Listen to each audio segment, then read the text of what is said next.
அன்பார்ந்த தமிழ் சொந்தங்களே வணக்கம். இது உங்கள் பேச்சுரிமை அதிகாரம். நான் நேற்று ஒரு நியூஸ் பார்த்தேன். இயக்குனர் கௌதமன் ஒரு பேட்டி கொடுத்துருக்காரு. என்ன கொடுத்துருக்காருன்னா, ஜெய் பீம் படத்திற்கு எதிரான படம்தான் படையாண்ட மாவீரன் அப்படின்னு சொல்லியிருக்காரு. ஜெய் பீம் படம் என்ன கருத்து சொல்லுகிறது? இந்த நாட்டையே உலுக்கியிருக்கிறது. அதற்கு மத்திய அரசு பின்ன வெளிநாடு சார்ந்த வெளிநாடுகளில் இருந்தெல்லாம் அதற்கு பெருமை சேர்த்திருக்கிறது. அதுக்கு அவார்டும் கொடுத்துருக்காங்க.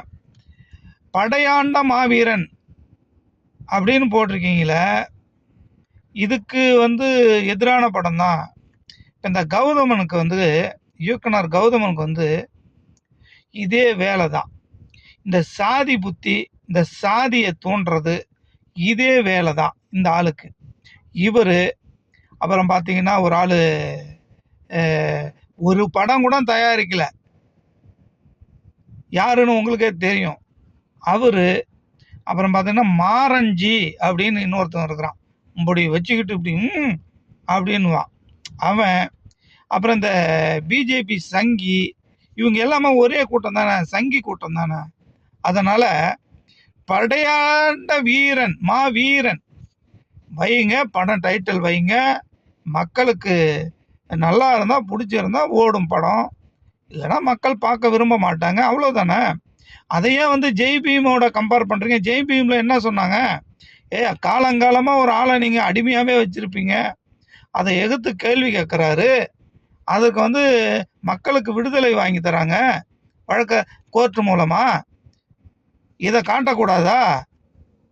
நீங்கள் காலங்காலமாக மக்களை கூப்பிட்டு கையை கட்டி ஐயா ஐயா ஆண்ட ஆண்ட நாக்கிற ஐயா, கவுண்டர் ஐயா, தேவர் ஐயான்னு சொல்கிறீங்களா? சொன்னீங்களா இல்லையா படத்தில் அவங்கள கை கட்ட வச்சு? ஏன் இந்த ஜெய் பீமை உங்களால் ஜீர்ணிக்க முடியலன்னு நான் கேட்குறேன். அது முற்றிலும் தவறானது. உன் படம் வெளியிடுறியா, வெளியிடு, சரியா?